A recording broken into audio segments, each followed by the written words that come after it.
This is Sasha Christie, and you're listening to the Paranormal UK Radio Network, the UK's biggest paranormal network. And this is Paranormal Dimensions with David Young. Well, thank you for that, Sasha. Thank you for the little intro there. Right, now today I've got a lovely man on with me. Is a clairvoyant medium named Philip Kinsella. He's quite well known and is widely acclaimed. He won a British Mediumship Award in Portsmouth in 2008, and apart from taking to platform work, he's also appeared on stage and is very much in demand for his soul survival evidence. He is also the author of numerous books, some of which have been co-authored with his identical twin brother, Ronald, who will be on the next show, who is also an author and illustrator. Apart from dozens of published articles on the paranormal, Philip has also appeared on Channel 4, Central, live TV and digital Anglian news, along with radio interviews. He has also had books published on the UFO phenomena and researched the Rendlesham Forest incident, which occurred in Suffolk, England in 1980. Along with the first investigate author of the case, Brenda Butler. Philip was also credited in publishing an article concerning a revolutionary speculation with regards to the UFO problem.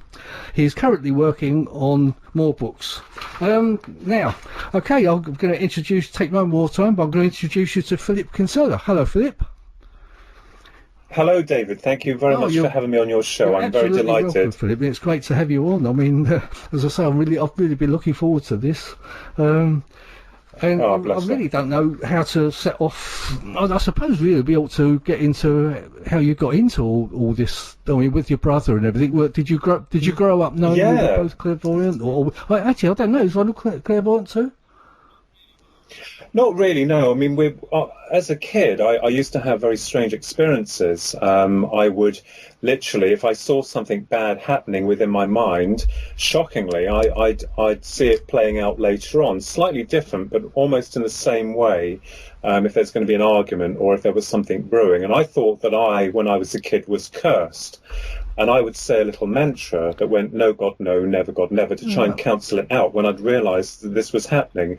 I didn't realise up until much later in my life that this so-called clairvoyant ability would manifest. And of course, it's a dangerous road to walk down, because a lot of the general public, which are fed by the media machine, and the media machine, as you and I well know, David, don't take the subject matters of UFOs or psychic exploration in the way that people like us take it. Yeah. They poo-poo it. So the actual paranormal experiences have been with us since we were children. I'm an identical twin, and my brother is more artistic. He's an author also, but he's also very artistic. But it started when we were younger, and I remembered one episode very clearly, which happened when we were 13 years of age in 1982, when we had been with our maternal grandmother, and we used to stay with them at summer holidays and also in Christmas time and Easter. And they lived in a very big 3-story high house in Middlesex. And on this particular wonderful summer's afternoon, we were out in the back garden, me, Ronnie and Grandma, and there was a slight breeze. It was a perfect day, I suppose you'd call it, perfect blue day. And we suddenly caught sight of this silver orb that was moving through the sky towards us, and we first thought that it had been a balloon. But this silver orb was coming closer and closer, and it came over to the tree that my grandmother had at the back of the garden. Now, my grandmother was psychic, but not to the point where she would do people readings. She just knew things, and the whole family was aware of this. And while we were watching the silver orb, it was hovering over the tree. It was around the size of a football. It was perfect silver. It had no markings on it whatsoever. It made no sound. And it looked weighty. And it came over, and it hung over our grandmother's head. And as you know, kids, 13-year-olds, were like, what on earth is that? And most people say, that didn't happen. It did. It actually happened, and there was no way of explaining what it was. Now, what was really funny was that our grandmother didn't seem fazed at all by the experience, at all.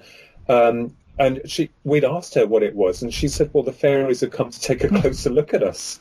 And that was her way, I think, of trying to calm the experience, the whole experience, in some kind of like way of soothing her grandsons. Well, it moved away from her head, went up to the windows to the house as though peeking through, and then disappeared. I remembered we ran into the house to go across to the other side of the house to look at it and see it disappear. Now, in those days, there were no such things as drones. My brother always called it an eye, and you hear about these cases. That was the start. I remember that was the talk of the family for a very long time. So that was the initial start of this very bizarre phenomena. Yeah, that was the beginning of it. And as a kid, I remembered I was very heavily into the paranormal because I used to go to the library with my brother every Saturday morning for a few hours to do a project on the Loch Ness Monster. And I have to say, I did say to Malcolm Robinson, the author investigator, that every time I hear of the Loch Ness Monster, I think of him, and also the Roswell UFO crash. So we I were did very do a much show with into Malcolm. it I don't know if you heard it. It was about I think show number 3. I think it was. Yeah. I heard it. No, it was show number. It was the second show I did. Fantastic. Yeah, he's an interesting fellow, Malcolm. But brilliant man. Yeah, I imagine that really the immediate thought would have been it was a balloon or something, wouldn't it have been that orb you saw? Back then. Yeah, absolutely. Yeah, totally. But it was not. It was anything other than a balloon. And now, after all these years later, and researching and investigating through our own personal experiences, both my twin and I, you're finding that these objects have been well known. They were known as Foo Fighters in the Second World War. They've been seen by craft. They're seen all over the world.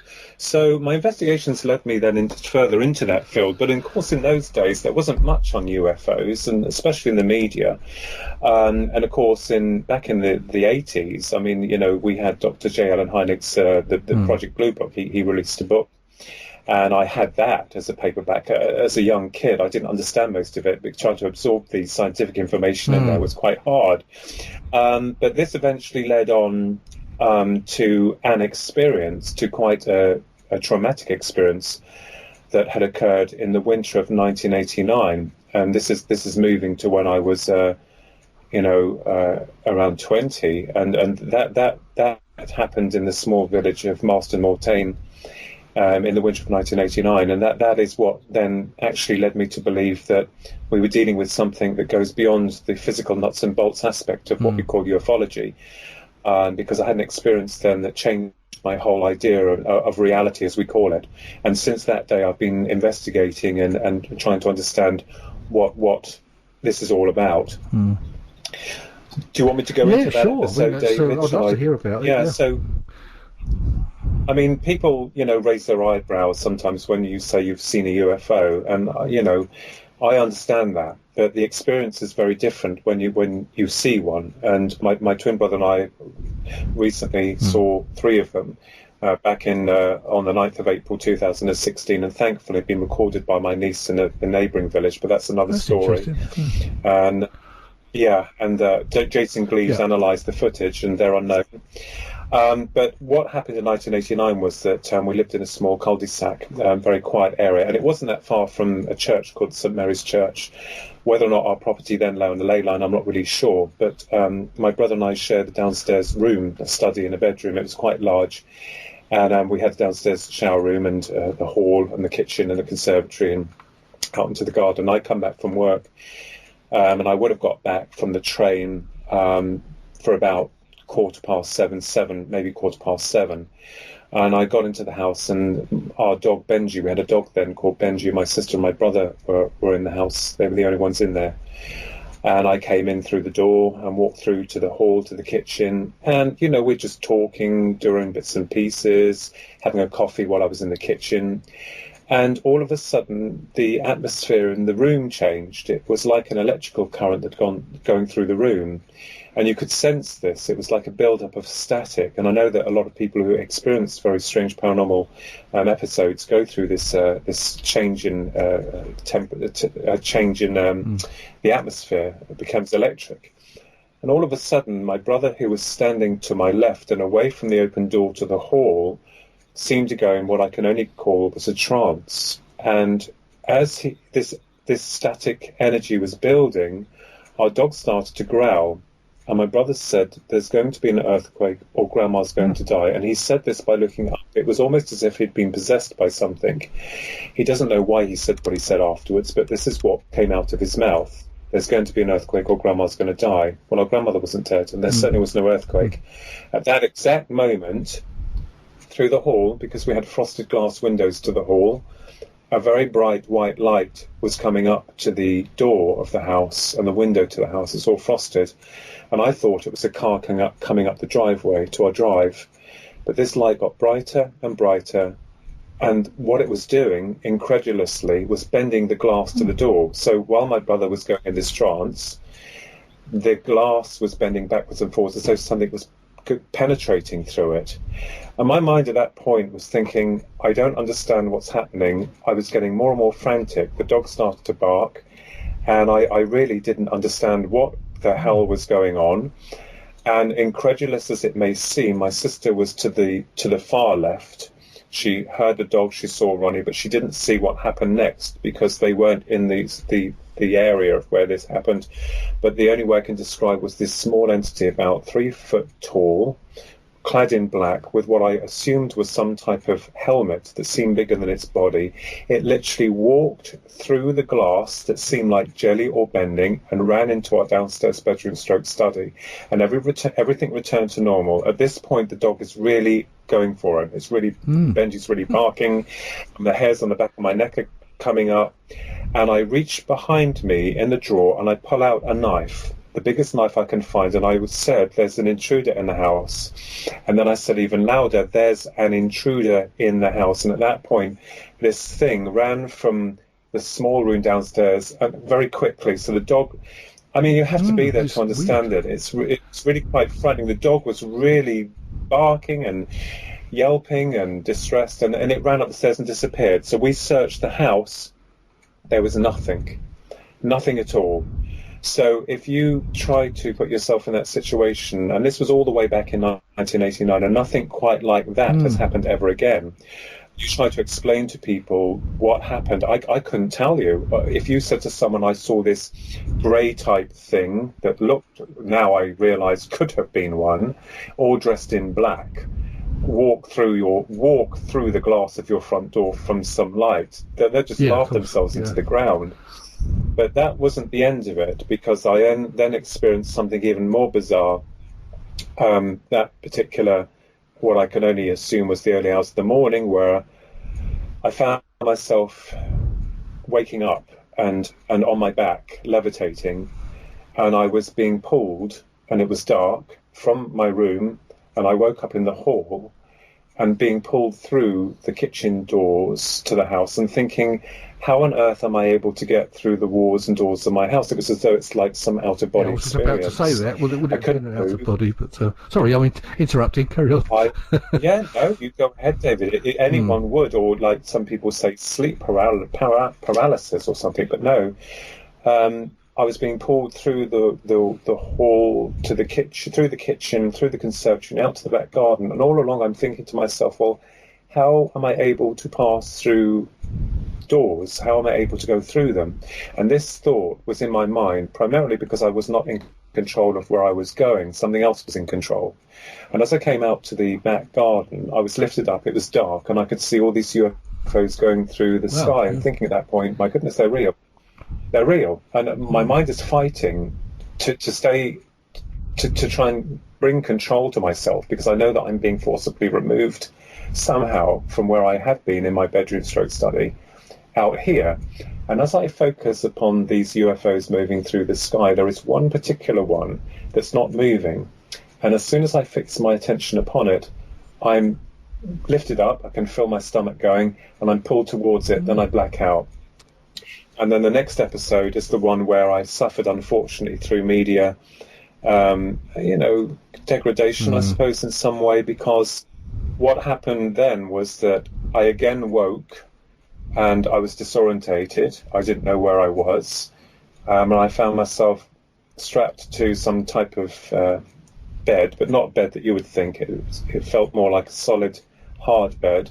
The room was very dark. It was very hot. It was like being in a sauna. And I remembered waking up thinking, where on earth am I? And then feeling the shock and horror of what was going on, because I then found, rather embarrassingly, that there was a device that had been placed into the lower anatomy. I don't need to go into detail. And I could feel it within my stomach, like it was pulsating. And as I turned to my right, there were these three tall, I know I can explain it's like reptilians. It sounds ridiculous, but that's the only thing I could define in terms of reality. They were moving backwards and forwards in this very strange stance through this mist. And I started to scream and yell, and I wanted them to take this thing out of me. And if I can just explain to you that the fear, the total fear and degradation of that moment is something that, or it's all very well explaining it on radio, but the actual emotions and the actual experience was very horrific. And as I screamed and yelled, it was as though I was just a rat lab. They weren't interested in me whatsoever. However, this small grey, I'd call it grey, first time I'd seen one, shocked me because it came forward and it was more cream than grey, and the thing was retracted out of my lower part. And I was ordered to sit up and to dress. It was very cold. It didn't have any empathy. But I was grateful to it because I felt from an empathic level that it had released the mechanisms around my legs and my arms, and this thing had gone, retracted across the floor. So I did as this thing commanded. I dressed, and I was ordered to follow it towards this wall, what I thought was a wall, until the wall disappeared. And I found that we were up some height, and I assumed at that point we were still in the craft and we were still above the village, but it was becoming morning. And this is where it gets really cranky, because I found myself seeing another craft by the conservatory lower down. And I thought, oh my God, what on earth is going on here? You know, I've just been taken from my house. I'm up in this thing. I've had this most terrifying experience, and this grey type creature is now asking me that I need to exit. Well, I'm thinking, well, how the hell do I exit? Does it expect me to just walk out of this opening? Well, the next thing I knew was there were two other greys with me, and we're coming down to the ground. I'm told not to look at them, but my main focus attention on the last part of this experience that I'm very quickly going through is that this other UFO that was smaller had this other grey underneath it standing in front of me. Now, the other two greys that told me not to look at them had obviously cleared off. They'd just gone. But this one in front of me was the most shocking. I felt violated and totally degraded.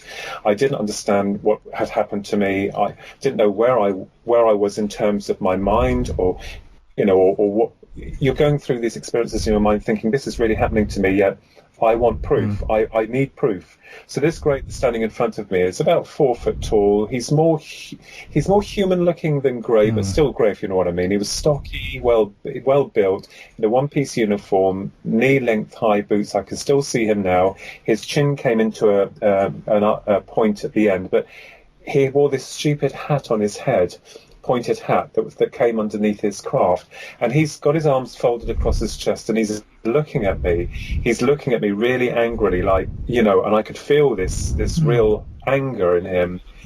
I don't know what I've done. And I thought, how dare you? I don't know. I've got no idea. This is the thing. And I thought, how dare you? I wanted to punch him, but because I couldn't get to him, I was not able to move. I was still in this kind of like control or whatever it was. So I thought, I need proof. I need something. So the only thing that came to my mind was, how the hell am I able to get through locked and bolted doors? I mean, how are you able to do that? And I knew that if he could give me the answer to that, I'd crack it. I'd crack the code. I'd crack it all. But he looked at me, David, and his mouth went to an O, and he started to talk in this electronic rasp, and I found myself rushing back through the doors to the conservatory, through to the doors to the kitchen, through to the doors to the downstairs study bedroom, and bang, I was back in my body. As soon as I came back in there, I had a nosebleed. on my right nostril, and I got up, and it was very difficult for me to walk around and move. Now, what's really interesting about this is that my brother and I, my twin and I, found 3 triangular marks that were prominent and were behind my right ear. And we tried. Do you remember the old Polaroid cameras?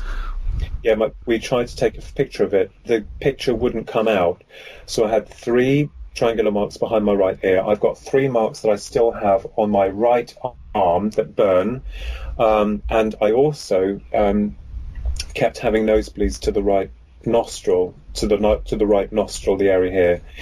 And of course, in those days, who was I going to go to? Go to a doctor and say, oh, you know, I've been raped by aliens and whatever? They're just laughed all the way to the leads. But I'm not so interested in what happened to me, although I will never forget the experience. What's interesting is the fact of how what we call the abduction happened, and my research into further investigations into the abduction phenomena, which kind of like tied in with soul survival, being a medium now, which was very strange, and integrating these parts, because we've always looked at the UFO phenomena and the psychic phenomena and cryptozoology and all these different areas into different boxes. But I've been trying for a long time now, trying to piece the bits together. But just going back very quickly with regards to the ear, now, a couple of years ago, I think now, maybe a couple of years, I had some problems with my right ear. I've always known there was something in there, in my right ear. And I went to the doctors for them to have a look at it. And when I went to the doctors, the local surgery up the road from us, one of the doctors got their device out and was having a look, and then another look in my right ear, and then another look. And I'm sitting there thinking, what are they looking at? And so I didn't go in there specifically for them to find anything in that. That's not it. I wanted to go because every time I took a shower, there always seemed, or when I'm asleep, it seems like there's water logged in there. It feels uncomfortable. So anyway, she said, hold on a minute, I need to go and get another doctor. So she went off and got another doctor, and this other doctor came down, and then this other doctor started having a look in my ear and poking around and having a look. So they were talking to each other, and I thought, my God, have I got something? Is there a cancer in let my me ear? know what's going on. Yeah. One of them. Yeah. Well, they said, well, it doesn't look like it's cleared up. They said there's a crystalline substructure in there, and it's very bizarre. Well, anyway, they left it. This is the truth. They left it at that. And anyway, the doctor that I saw, she knows I'm a medium. She doesn't know about the UFO stuff, and she said, I've got to ask you a question. She said, have you been abducted by aliens? Well, David, I went back to the car. I imagine you would do. Yeah. And I mean, and they left it. They left it. This is not the first time I've gone about my ear. They left it, and I went back to the car, and I thought, well, that's very odd. If there's something that still looks like it's healing and there's a crystalline structure, wouldn't you send me to the hospital to have it looked at or X-ray? And especially to come out with that. Have you been abducted? Yeah, I swear to God. I mean, I do not lie, and what's really interesting is that not long ago, probably about a month ago, I was just resting and I felt something moving in there, and it felt like there was something moving in there, and I could feel it. You know, I'm not claiming that I've got a tracker or device or implant, but there's a part of my mind that thinks, no, I don't want it touched, I want it left, David, because I've heard these stories of people having them removed and then they feel like they've lost something. Or has it helped me? I don't know. Is it a tracker? Yeah, is it something that's helping you, you mean? Yeah.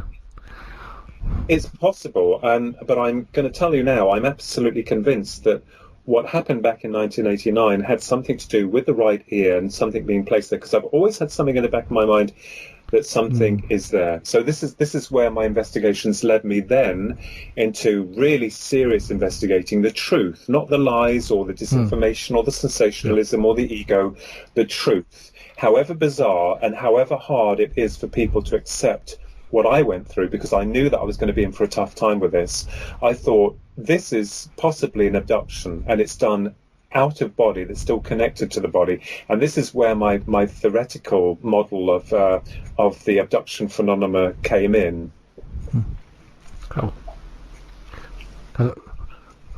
with regards to that. So that this is where it led me in terms of the investigation and the research in terms of what people call greys and the abduction phenomena, how the abduction happens, why it is that people go through wars and doors. They have a sense of timelessness. The thing I found interesting when you were talking about the greys was the connection with the reptilians as well. They seem to work together at times. I've heard that several times from people. You think that being two different races of aliens, if you like, that they would be separate and not being working together, but they seem to work together.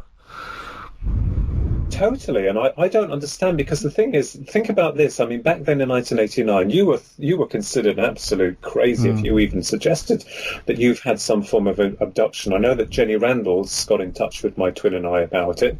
That was many years ago. But if you told anyone that you'd been in the presence of what you thought were reptilians, yes, I mean, you'd be laughed all the way to the lead. But what's interesting is that I do believe, after all these years of trying to deny it myself, not in terms of what happened to me, but denying the existence of reptilians, as people call them, I'm not so sure. I mean, they didn't communicate with me. In fact, their whole mannerism suggested I was nothing more than a piece of meat to them. It was the grey, the cream-coloured grey that I saw that had a little bit more empathy, I guess, more understanding, but not on a human level. I guess that was me feeling that because it seemed to release me and ordered me to dress, and it was ready to remove me from this negative experience, or this very negative situation that I've been involved in. But this then led into the sphere of the soul, and the greys, which seemed like clones, and they can't reproduce. And of course, I started to really think long and hard about, putting the pieces together. The greys can't reproduce. They seem like they're clones. They don't understand about human emotions or empathy or love or colour or taste. They seem to be devoid of that. And I know that there is the contention that they may be androids or robots. I'm not dismissing that fact.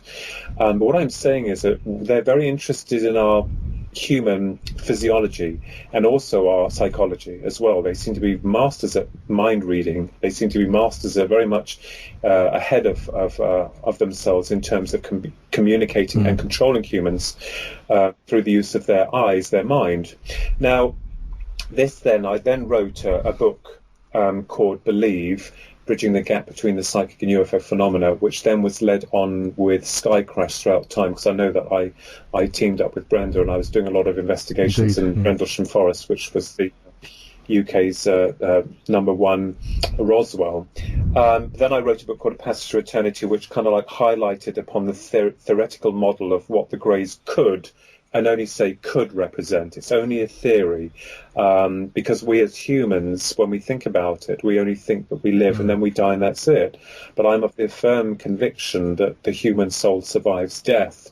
And this is something that led me into more areas of the greys, because they're interested in reproduction, human reproduction, hybridization, yet they can't reproduce. And this is where I kind of like thought, what are they up to? What are they after? What do they want?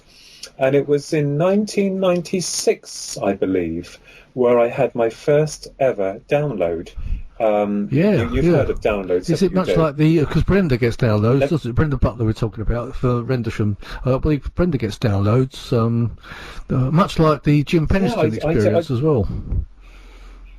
Yes, it was the only one time that I had what they would call a download. And if I may explain to the listeners what that feels like, it's almost like a knowing. At 1 minute I was at work, and I don't know, thinking about because I'm always thinking. I'm a thinker. I can't stop thinking. I'm thinking about UFOs. I'm thinking about psychic. I'm thinking about the stuff and trying to put the pieces together for the truth, for the ultimate truth of what we're dealing with. And on this particular day, I can't remember what day, but it was in 1996, I had this download, and it was like a complete vision of everything. I knew it. I had to grab a piece of paper and a pen, and I started furiously scribbling this formula down. And what I was getting was that the information that came through was that the greys were clone souls, that they had cloned themselves from their original masters. They could no longer reproduce, and that they were abducting people because they were working on a hybridization program to try and create some form of gestation for their cloned souls or spark of consciousness to connect back to where we go to, the original copies went to. So that was published in Alien Encounters. That came out in a magazine called Alien Encounters back in the late 90s. That was quite popular.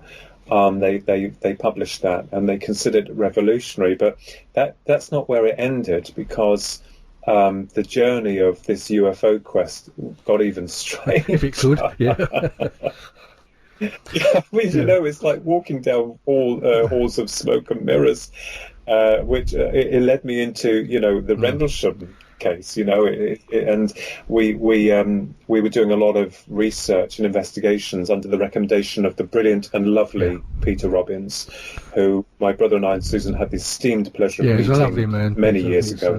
Unfortunately, he's been wonderful. sort of really kicked in the nuts by somebody, but unfortunately, unfortunately, he feels such a waste, which I told him it's silly, because he's much appreciated in the UFO world, and of course he is. We've told him so. He knows that anyway. But he suggested going out there, so which we did, Ronnie, Susan, and myself, and we did a lot of experiments out there, because we knew that there was something going on.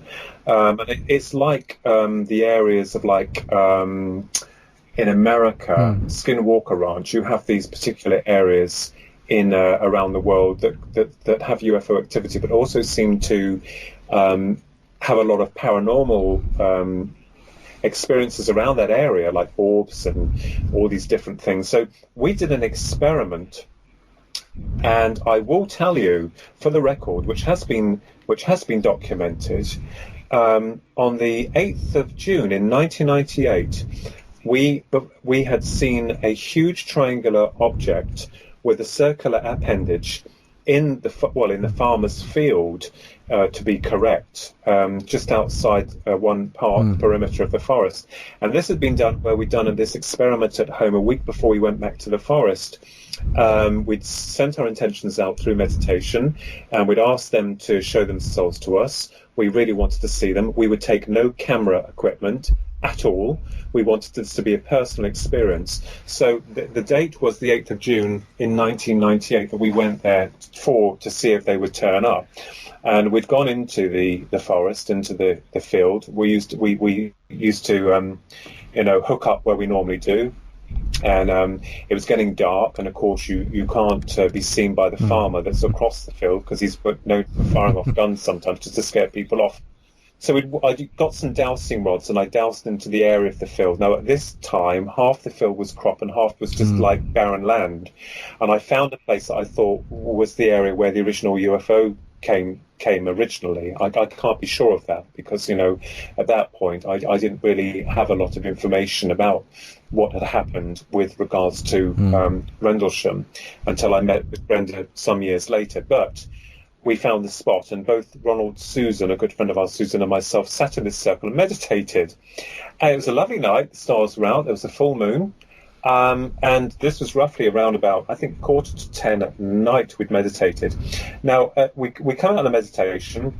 I mean, who would have believed it if anyone's seen these three people sitting in the middle of this field at this time of night? And we got up, and we thought, well, we had a look around, and we saw this red light. And it was coming from the farmer's, what we thought was the farmer's house, and it was coming towards us. And we thought, oh my God, the farmer's seen us. He's got in his car, and he's coming across the field. We started to run back, and I stopped, and I turned back round, and I found that it wasn't a car. Car lights aren't red, and it was moving towards us. And then it shot across the field. Shot straight across the field so fast, and we thought, wow, that was amazing. What the hell was that? We thought that was it. Until there was a flash of light from the other side of the field where these trees were. And the only way I can explain it to you was that there was this triangular, it's like a pyramid. It flashed, it appeared, and there was a gap and a circular undercarriage underneath it. And it made no sound. It was brilliant colour. of white and different colours emanating from the inside of the triangle, and the circular undercarriage was moving one way. It was like a clock. Yeah. You know, we get a clock, one moving one way and the other moving the other. So the triangle was moving around in a circle one way, and the circular appendage with blue lights around its central hub was moving the other. Well, that was it. I started to run towards it, and and I ran across the field. I remembered my jeans getting soaked. This was the holy grail for me. It was the most strangest and yet beautiful thing I'd ever seen in my life. I didn't stop to think at that point, because I was confirming, shouting back, tell me it's triangular, tell me the circular appendage, because I was trying to confirm with the others who were running after me that is what we were seeing. Well, the closer I got, I mean, it was incredible. And then I remembered I got under it, and then it just went out, like someone had turned some lights off, and I slipped, fell. I took in a load of dirt in my mouth. I spat it out, and I then started to, I cried and I laughed. I cried, I laughed, because I thought, who on earth? It's like an elation, I suppose. Yeah. Who in the world? Well, it got even stranger, David, because we talked nothing about this, and we kept talking about it over and over again. It was the most incredible thing. Now, I can't be sure if it was UFO magazine, David. It was one, I'm sure it was. And I spoke to a person called Breen Forbes. His name, and however I tried to spell this name, the man on the other end wasn't very accommodating. It was like, and I remembered Breen Forbes, and he said, this is the next day, because I didn't sleep, I didn't eat, I was still on a high. Beautiful day the next day. Can you send me everything?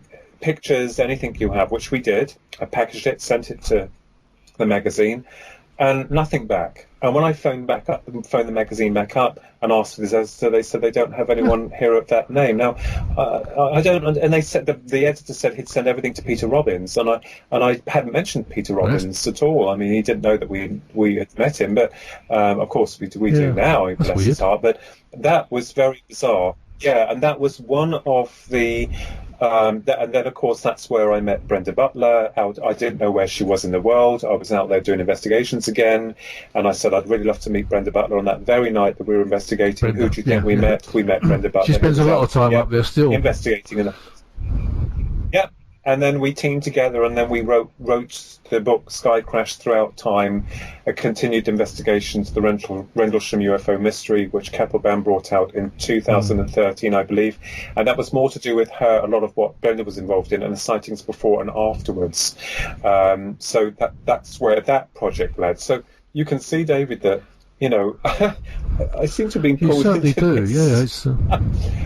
With the most bizarre things that have ever happened. Yeah, it's incredible. Connecting that with your clairvoyant life, when did that all start in real childhood, or do you think there's something has enhanced that through your implant in your ear? David, all I can tell you is that I'm not putting things together and saying this is exactly how it happened. It's possible that, and I know that we had some very strange things happen to us as kids anyway. And, I believe that thinking about this, it's not like, oh, look at me, I'm special. And I've never been like that. I've been more of a curious person. I've always tried to find out how things work and putting things together. But the clairvoyant ability activated in 1999. But I believe that it's been with me since a child, because you read a lot of these stories, and I've read a lot of books about a lot of mediums and how brilliant they are and all the rest of it. But really, I wrote a book called Reaching for the Divine, which was my first published book, which dealt with the psychic phenomena and trying to explain the process of how that works, and explaining also that mediums do have their problems through communication. I mean, discarded communication is not one of the easiest things for anyone to do. But again, I remembered seeing a brilliant medium called Pearl that I for the very first time in my life, when my grandmother had passed over, and she said to me that you've had UFO experiences, and she said you've had an encounter with a group of them. And I was shocked, and she said to me, you're going to be a medium. This was back in 97, Right. I think, roughly around there. I can't remember the exact date. And I thought, she said, you're going to make a connection between the UFO and psychic phenomena. And I thought, well, what connection is that? She said, it'll come to you. So at that point, I realized that as individuals, as souls, as ourselves, we're all important, and that we're all connected, and that I believe that there is life after death. I believe that the continuation of consciousness. I believe also, David, that there are other interdimensional entities accessing our field of dimension. They are very interested in us as a species. Could this be some form of past life connection? Could this be some spiritual connection? Are there, as Kathleen Marden quite beautifully put, a faction of rogue greys? I did like that. As there are rogue humans, you don't know. So this is where this has led me, not just into the UFO field, but also the psychic investigations. And the really, really cranky part is that people like to keep them separate. They like to deal with the UFO department on its own, and they like to deal with the psychic department on its own. And I know there's a few other researchers as well who were doing this, trying to combine the two together, trying to connect the dots together. And this, so that's where that led me in terms of my research with regards to that, Dave. Yeah, like a few years ago, like I said on a few other programs, I couldn't see any connections with spiritualism and UFOs and everything. But it's only over the last few years that I've sort of kind of started thinking there's something in this, with when you hear about the reptilians and the greys and interdimensional beings and everything else. So I really do think it is all connected, like you do. Yeah, it's like, how are they able to access our dimension? I mean, what makes me laugh is that scientists think they've got to do it our way. They may have found a completely different way. They may have found a way of extending their consciousness without using bodies. They may be able to project themselves like the military, the secret military elite have been doing with remote viewing. I mean, because the way that I see it, when I met Dr. David Jacobs in Arizona, I mean, his research is faultless as well. He believes that they're here to repopulate the planet. I'm not disputing that. But from my perspective, I thought, no, they're interested in reproduction for a particular reason. And the reason is because I believe that they have lost themselves through the act of cloning, and that they are trying to reintroduce themselves back into creation, because from my perspective, certain faction of greys, not all of them, may have lost themselves to this form of cloning. And we have to think on an empathic level. For instance, if I was to clone you, David, a million times in a laboratory, you yourself are the natural process of reproduction. You've come through the correct channel, memories from a spirit world, memories from past, future, whatever. Your clones will only have the memory, one single imprint of one single life, one single memory, so that when those physical clones die, my hypothesis is, if this happened to the greys, that spark of consciousness may have amalgamated itself as one mind hive consciousness on a different level of reality, and that they found a world that can reproduce because they're interested in reproduction. And it's possible that they want to propel themselves back to where we go to, or it could even be that there's a bigger part to this that we're not really yet aware of, and we're still looking for that. And I'm not saying that my theory is set. No, I'm open to all forms of theoretical debate, whether it's us from the future, which quite possibly could be us from the future, and we've mucked up and now we're coming back to try and salvage what we can, or there could be advanced biomechanical machines that have been sent as scouts across the universe to investigate us. I mean, all these things have to be looked at. Definitely, yeah. I mean, in your clairvoyant evenings, do the aliens ever pop up in your... No? Does that become a separate thing? Or...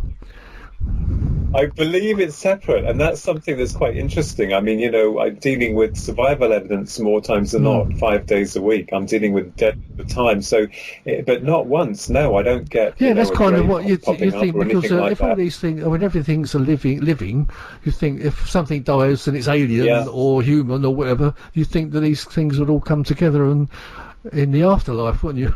Yeah, if you see where I'm coming from. What is interesting, though, definitely, absolutely, definitely. But what's also interesting, David, is that as a clairvoyant medium, I see orbs around people. They come in different colours. They're very, very bright. Now, what do UFOs come as? Lights, different coloured lights, but they're much, much more intense. They're much more overwhelming. So I do believe that when we're dealing with the dead and we're dealing with UFOs, they're operating on slightly different vibrations of reality. They're probably coming into our dimension in ways that we could probably not even believe. So I'm absolutely of the firm conviction that we're dealing with interdimensional entities as opposed to physical entities, because that's the only way they can get through to us. I'm not saying that applies to every UFO encounter. I'm talking in terms of the greys here, and not all of them. As I said, we have different species of humans. We have rogue humans. We have good humans. Why would it be any different for like the greys, for example? Because they have always maintained their physiology in terms of their 3 feet, their large heads with their wraparound eyes, and the way that they do things is universal. So that's where my main forte with the greys are, and always has been within my research, because I'm fascinated by them, and they do fascinate me because they are a reality. Oh, it's definitely fascinating. In fact, I've read your Sky Crash book with Brenda. It's a brilliant book. I mean, something that's actually fascinated me was I was hoping you might speak a bit about David Daniels, the reptilian within it. Yes, I found that very, very creepy. Yeah, I mean, it was true. I mean, all the people that I interviewed, very down to earth, solid people. Met this guy, and they were all scared of him. Brenda wasn't, or she's not scared of anyone. I know Dot was terrified, wasn't she? Because he turned up on her doorstep. Yeah, she was absolutely terrified. Well, I mean, it turned out that he'd found himself, in these places, and he wanted to meet with ufologists. I know that he met with Jenny Randalls very briefly, Colonel Wendell Stevens. He was getting to all the people. He was very strange, and I'm absolutely convinced that my brother and Susan and I met him long before that we were involved with Rendlesham, when we, or Brenda, when we'd gone to a pub in Suffolk, and we didn't have anything to drink, which was a bit disappointing, but never mind. So this guy came out, and my brother and Susan said they saw his right arm change to plastic, and he wouldn't leave us alone. And do you know what's really weird? He followed us into the forest, because we were doing a sky watch there with Beams, then British Earth and Aero Mystery Society, and he wouldn't leave us alone. And do you know what, David? I am absolutely convinced that was him. He used the name Joseph. I know some people say, no, you didn't, but why not? I mean, why not? He was a very he was a very strange character, and he has been documented. So that is something that's very weird. I think he just messed with everyone's minds. He just was all over the place, yet he could perform these amazing things. So I know that the people in high establishments of power were very interested in him, and then he just went off the radar, just disappeared. We don't know where he went, do we? Apparently. Well, that pub there, not far from Rendlesham. When we'd gone there, I don't know, but it was very bizarre. Brenda said she never saw him eat anything, and he was he living in a caravan outside in her. Yes, that's right. And he seemed perfect every time, and he had these powers. He could read minds. I mean, he said he's from the Pleiades, and that there was a war, or there's some type of war going on, and he met with some very influential figures within our society. So, and they took him seriously as well. So that's in Sky Crash. That was all documented in Sky Crash throughout time that Keppel Band brought out in 2013. That was quite a project to work on. So that's in there. I did hear that you didn't do too well out of that book. Apparently, did they? It's not a very easy book to get a hold of, is it? Apparently. Well, Keppel Band, they published quite a lot of Mind, Body and Spirit books, but very sadly John Day has passed over, and I think the publishing company is in some form of disarray. So I'm still trying to work through another company that's dealing with them to sort this all out.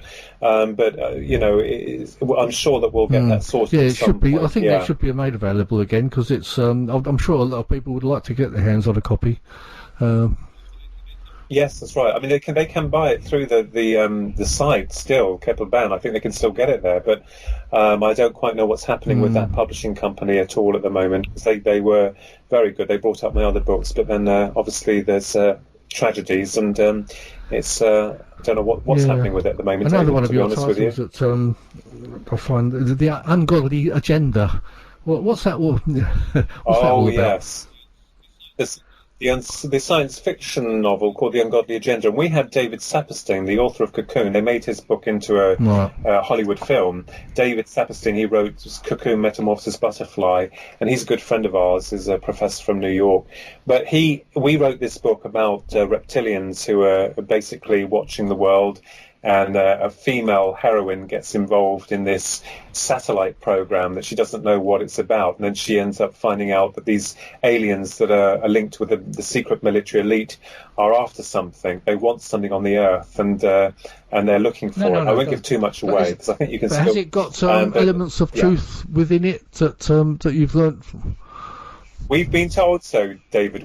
Ronald and I have been told so, because that was more Ronald's project than mine. I've had a few ideas in there, but there is a lot, I believe, that is truth.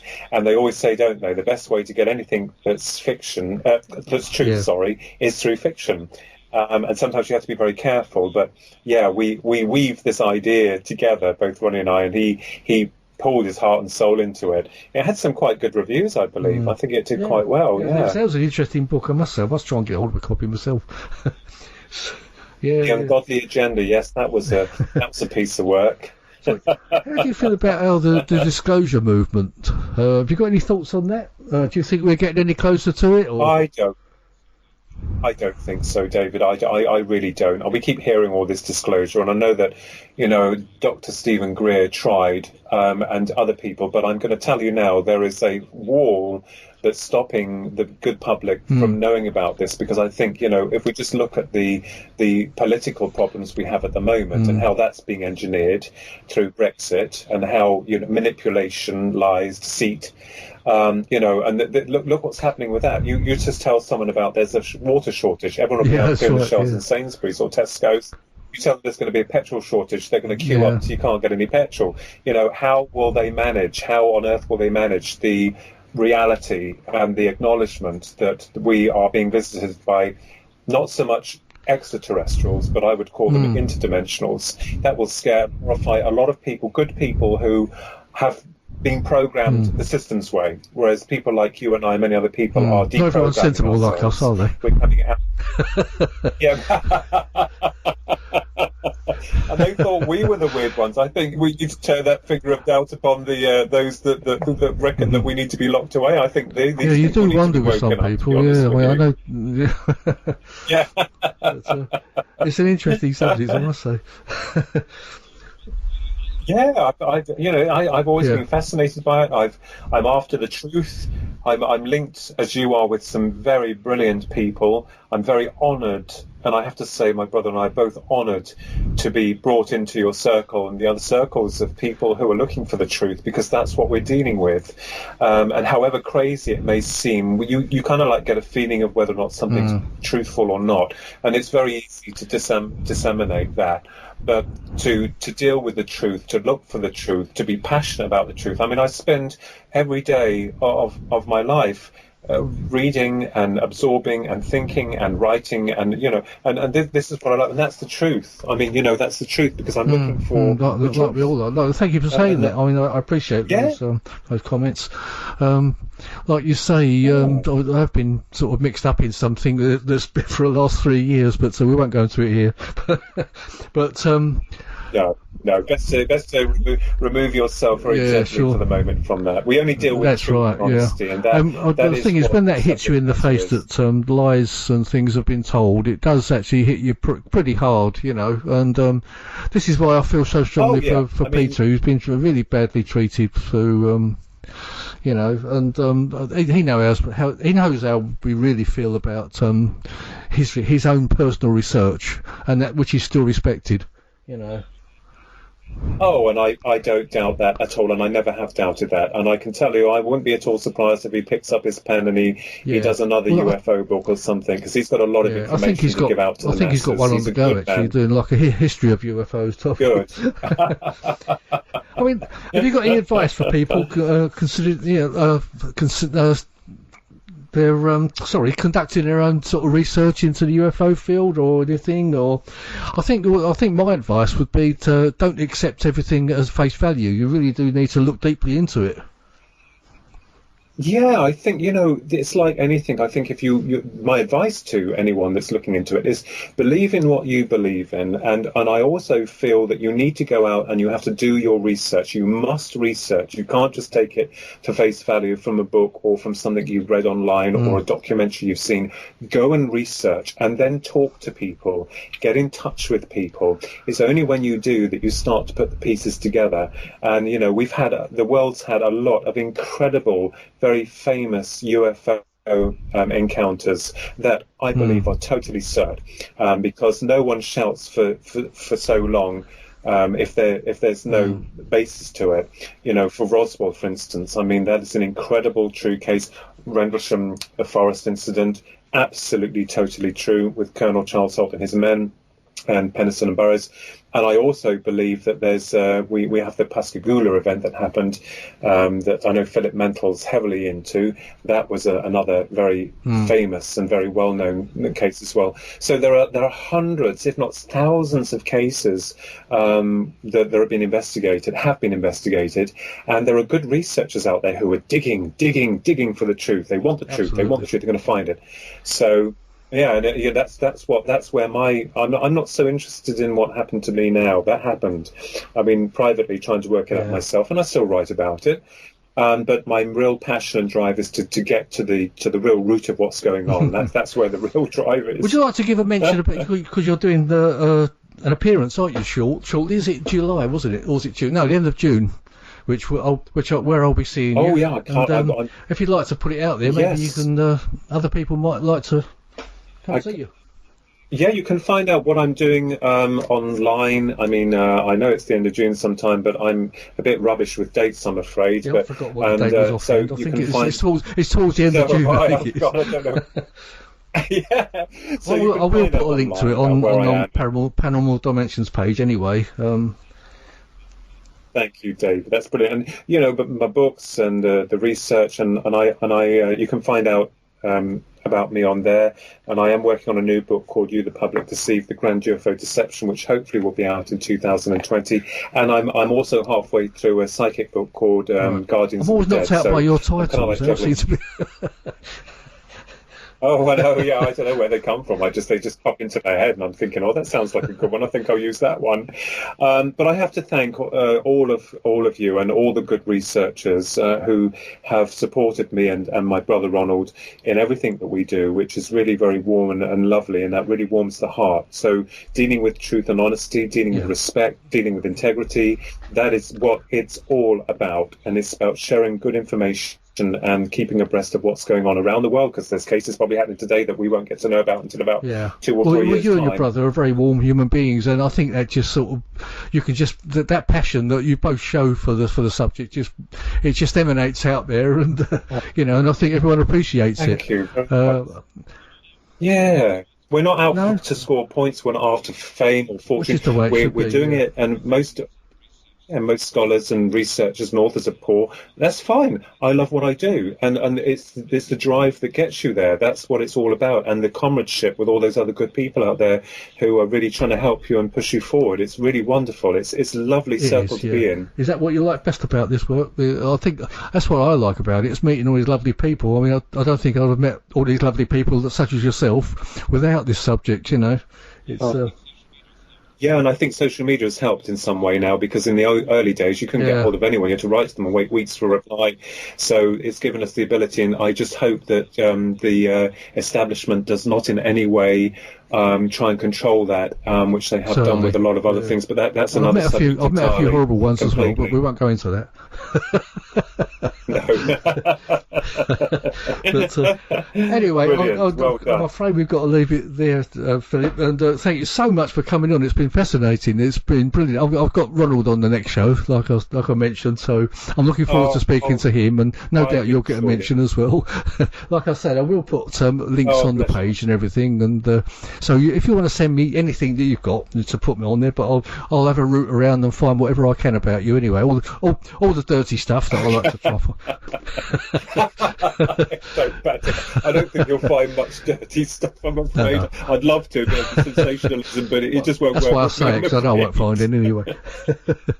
Anyway, thanks ever so much for coming on, Philip. It's been fantastic, and I'm looking forward to seeing you soon. Take care of yourself, and I'm afraid I've got to leave it there, listeners, and thank you once again for tuning in, and I'll speak to you next time. Thank you. Bye.